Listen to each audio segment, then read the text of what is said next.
I was on a week-long silent retreat at a Benedictine monastery. Now, even though it was a silent retreat, I had a spiritual director, and I was allowed to talk for an hour a day to my spiritual director, who was a very wise old monk priest, right? So one day, I'm having my hour of spiritual direction with this wise old monk priest, and I was telling Father about this negativity that just kept playing over and over again in my head and how badly I was struggling with this. And he listened to me very kindly, and after I got done, he rolled up his sleeve like this, and on his wrist, he had, now it wasn't a rosary, but it looked very much like this. It was wooden beads like this on an elastic band around his wrist, right? And so Father lifts up his arm like this, and he pulls this elastic band of wooden beads off of his wrist, and he hands it to me. And I said, well, thanks, Father, that's very nice, but what's this? What's this all about? He said, Gus, here's what I want you to do. Whenever you realize that that negative voice is playing over and over again in your head, and understanding is the key, by the way, realization is the key, but he said, when you hear that negative voice playing over and over again in your head, I want you to grab these beads, and I want you to pray this prayer. God, come to my assistance. Lord, make haste to help me. You ever hear that prayer? It's, if you're not familiar with it, it's from the Psalms, Psalm 66, 67. And it's actually prayed by our clergy every day in what's called the divine office, the liturgy of the hours. God, come to my assistance. Lord, make haste to help me. And Father said, I want you to pray that prayer over and over and over again. Use the beads, because God knows we're very tactile people. That's why the Blessed Mother gave us the rosary, right? He said, pray that prayer over and over again until your mind comes back to where it's supposed to be, on positive thoughts, positive thinking. Let me tell you something, my friend. I've been praying that prayer every day of my life, sometimes hundreds of times a day. So here's my next tool that I want you to take out of this church with you tonight. I want you to have a prayer always at the ready, short and sweet. You can use that one. I don't have a copyright on it, okay? God, come to my assistance. Lord, make haste to help me. In fact, let's all pray that together just one time. God, come to my assistance. Lord, make haste to help me. It's been so effective in my life. Doesn't have to be that, okay? But here's the key. I want you to have a short prayer, always at the ready, always at the top of your mind and on the tip of your tongue. And the next time you hear those negative voices playing in your head, or, and this works phenomenally well, my friend, believe me, the next time you're faced with a temptation or a near occasion of sin, I want you to pray that prayer over and over again until your mind comes back to where it's supposed to be. Now, let me give you a couple of other suggestions. That prayer has been very effective for me, and I want to tell you a quick story about how powerful that prayer was in my life. But you can use, I know some people who just use the name of Jesus. In that beautiful song that we sang at the beginning today, we prayed, Jesus, Jesus, Jesus. Use his name. Pray it over and over again. There's another one that's helped me greatly. The words of the blind Bartimaeus from the gospel. Son of David, have pity on me.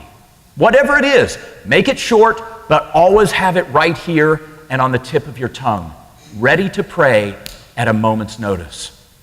Now, let me tell you about that little prayer in a quick story. A number of years ago, my middle sister, Nancy, gave me a call. Nancy and I had a very interesting relationship. She was 3 years younger than me. So we were actually very close growing up when we were kids, right? And then once I moved out of the house, Nancy and I kind of had an on-again, off-again relationship. She worked for me for a number of years as well. And there were times in our lives where Nancy and I were like this, and other times where I literally wouldn't see her for a couple, 3 years at a crack, right? Nancy lived a very hard-scrabble life. She had many challenges in her life. She'd been divorced, had some abortions. She just had a very, very difficult kind of life. Well, a number of years ago, Nancy called me up and she said, Gus, I just got the news that I have cancer. And my doctor told me that it's going to kill me. Now, Nancy was estranged from her husband at the time. She was kind of, living in other people's houses and whatnot. And she made a request of me. She said, Gus, when my time comes, can I move in with you and Michelle? And can I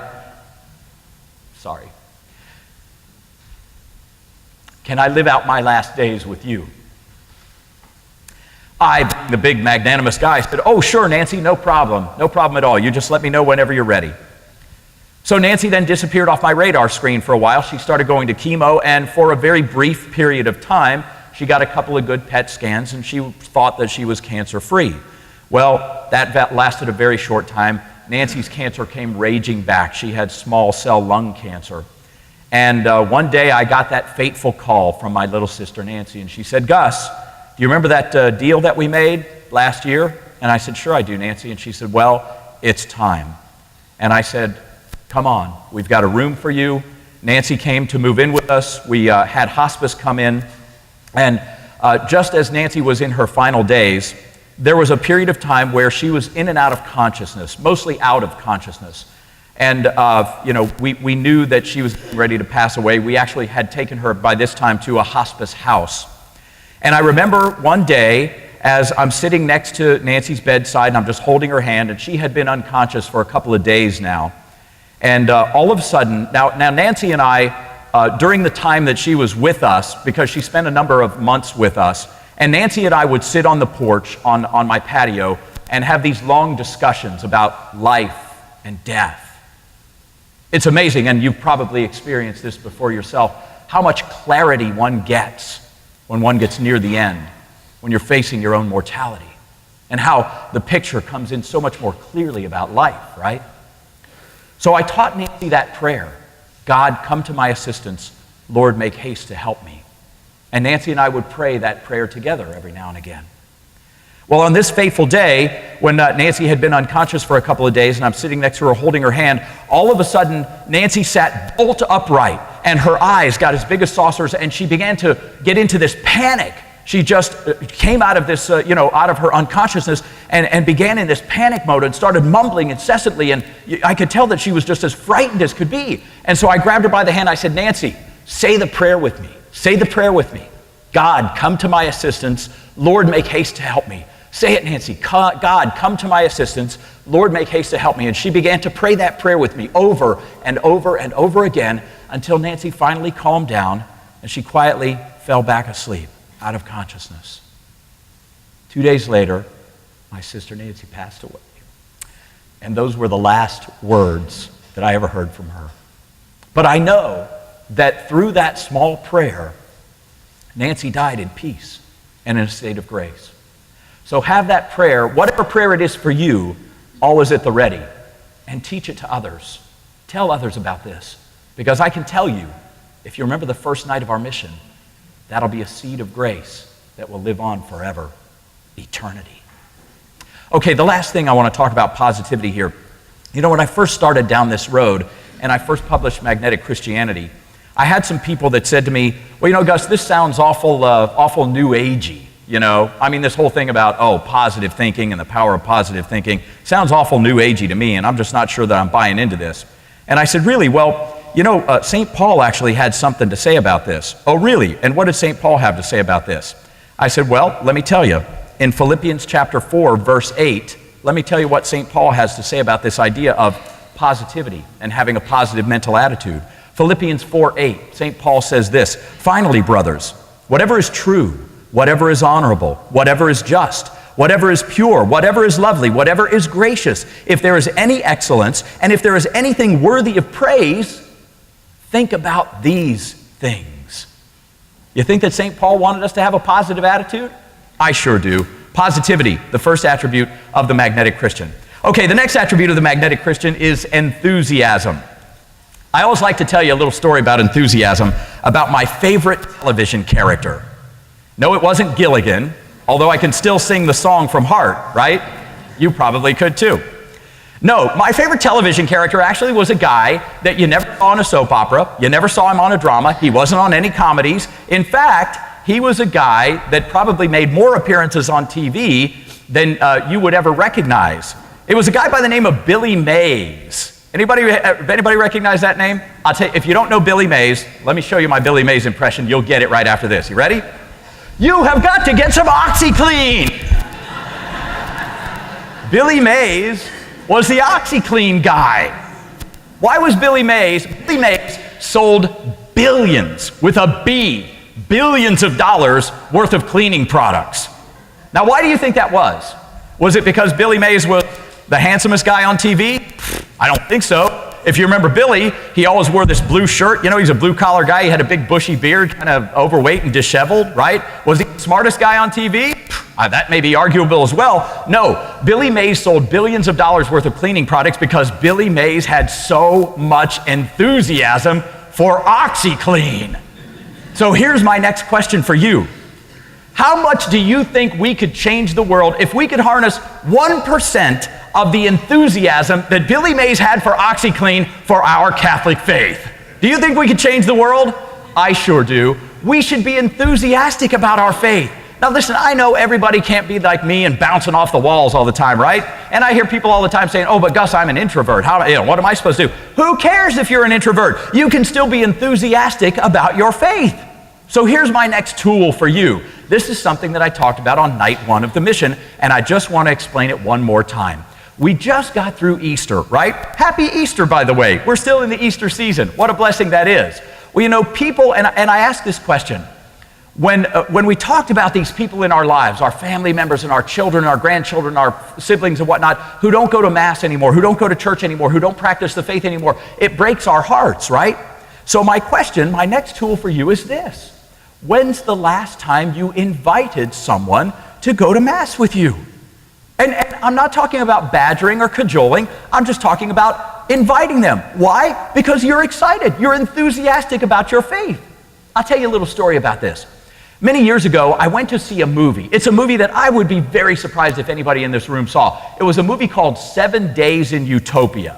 Anybody remember that movie? Yeah, nobody, right? So you can see how popular the movie was. I'll tell you about it real quickly. It starred Robert Duvall. It was probably, 12, 15 years ago. It was a movie about golf. But more than about golf, 7 Days in Utopia, it was a little town in Utopia, Texas, right? So Robert Duvall is in this little town in Utopia, Texas, and there were so many Christian themes in this movie. I mean, it was an amazingly cool movie. And it was one that hardly anybody heard about. Well, I went to see this movie. And do you know what I did as soon as I got out of that movie? First thing I did, I grabbed my cell phone. This was in the early days of cell phones, so it was more like ka-chunk, right? Open up this big flip cell phone, and I start calling my golfing buddies. I'm like, dude, you have got to come and see this movie. It's amazing. You see my point?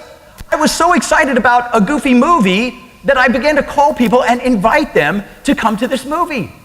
Why can't we do that about the faith?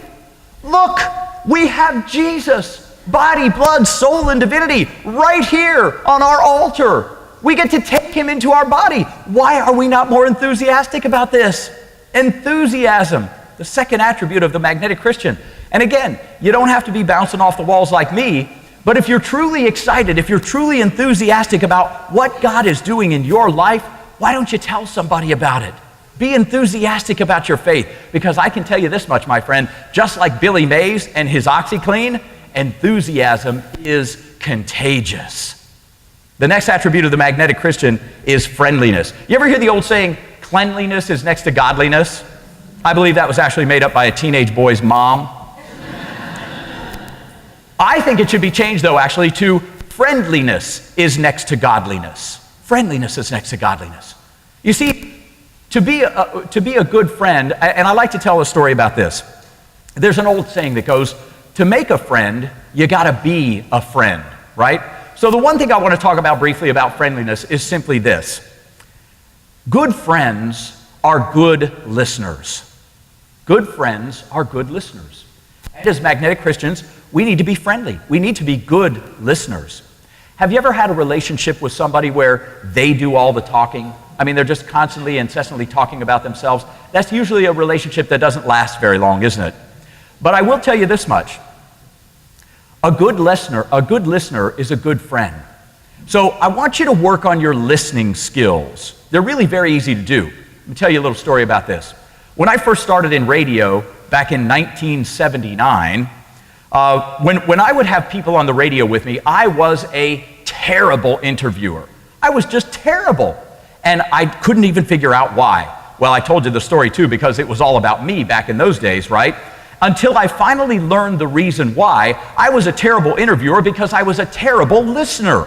I was thinking more about the next incisive question that I was going to ask, or the next witty rejoinder that I was going to make, right? And I wasn't listening to the person who was on the radio with me. It wasn't until I learned how to be a good listener that I became a better interviewer. Yes, my friend, work on your listening skills. And one more thing about this idea of friendliness. This is something that I try to practice all the time. I'm not real good at it, but I'm working on it all the time. You know, people love to hear their own name. Did you know that? And that's not a conceited kind of thing. It's just a fact. It's a fact of life. People like to hear their own name. So let me tell you something that I do. Every time I go to a restaurant, the first thing I do is to ask my server's name. And I'll say it back to them 1, 2, 3 times so that I remember it. And then every time my server comes back to the table, I will call them by name, call them by their name. In fact, today we went and had lunch at a restaurant, and my server's name was Aubrey. I remember it right now. Remember people's names. And again, I know this can be a very difficult thing to do, and sometimes I don't even remember my kids' names, to be honest with you. I think the whole world should wear name tags everywhere we go, right? That would be a good. But remember people's names and then call them by name. It's so very important to do that. In fact, we just saw a very interesting reading in the gospel about that. At the empty tomb, where Mary Magdalene looks into the tomb and she doesn't see anybody in there, right? She sees 2 angels in there and they say, "Hey, what are you crying about?" Mary Magdalene looks over and she sees the gardener, or so she thinks, right? But it's really Jesus. She thinks it's the gardener, and she says, "Tell me where you've laid his body, and just, let me know where he is, and I'll take care of it from there." And then Jesus does what? He calls her name. He calls her by name. He says, "Mary." And instantly, Mary recognizes him when he called her by name. My friend, use other people's names and understand, too, that Jesus is calling you by name because he's a friendly kind of guy. You know what I mean? All right, the next attribute of the magnetic Christian is confidence. This can be a really tough one for a lot of people. There was a study done many, many years ago about things people fear the most. Number 2 on the list was death, and number 1 on the list was, public speaking. People would rather drop dead than do what I'm doing right now. And so here's my point about this. So many people have so little confidence, and I always like to put things, like when I talk in magnetic Christianity, I always like to couch things in terms of evangelization. We are so fearful in our lives. And I want to talk about an acronym for fear. If you've ever heard this before, FEAR, F-E-A-R, stands for false evidence appearing real. False evidence appearing real. And here's what that means. We're so good at manufacturing negative outcomes in our own minds that they become self-fulfilling prophecies. We have this inordinate fear of things that may never happen because we manufacture negative outcomes in our own mind. False evidence appearing real. My friend, we have no need to fear.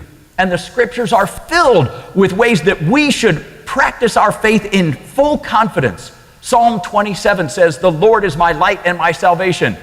Who should I fear? The Lord is my life's refuge. Of whom should I be afraid?" The answer, of course, is no one. So let me give you one little tool to put in your toolbox as you leave tonight about confidence. All great athletes practice a thing called visualization, okay? Visualization is like this. I'll use it like in terms of golf. A professional golfer, and we just saw the Masters. I think it was a great tournament. I didn't see much of it. But we just saw, so we see these professional golfers, right? And they make it look so easy, don't they? But here's what professional golfers do. Before they ever do anything, they visualize everything in their mind, okay? So these guys will get up and they'll visualize themselves with a great stance, making a perfectly smooth backswing, making perfect contact with the ball, and a great follow through, and then they watch as the ball goes out into the woods, in the water. Oh wait, that's me. No, of course, they see the ball going up, landing softly on the green and falling right next to the cup, right? So they visualize everything before, and then they get up and they do it just like they visualized it. We can use that same technique in our evangelization efforts. You see, we're so afraid. We live our lives in constant fear. And when it comes to evangelization, what's your biggest fear? Your fear is of rejection. right? You are afraid that they're going to think that you're a Jesus freak. You're afraid that they're going to reject you, right? But it's all in your mind. Why have you already manufactured a negative outcome? So here's what I want you to do. Remember we talked about invitation and inviting a little bit earlier. When you're getting ready to invite that person to come to Mass with you, I want you to visualize the outcome first, but visualize it in a positive fashion. Visualize them being accepting of your wonderful and gracious invitation. Now, I'm not saying that this is how it's going to happen, but you'll have much better odds when you use this technique of positive visualization. Positive visualization. Confidence is something that we need to have. All right, the next attribute of the magnetic Christian is humility. Oh, this is a great one too. I once asked a guy on my radio show, I said, what do you think your greatest attribute is? And he goes, that's easy, man, it's my humility.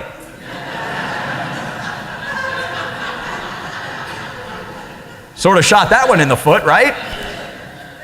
So I had to look up humility. I did a search in the old dictionary and I looked up the definition of humility. I found a very interesting answer because the dictionary said that humility is not proud, not arrogant, not this, not that, and the other. And I thought to myself, well, wait a minute.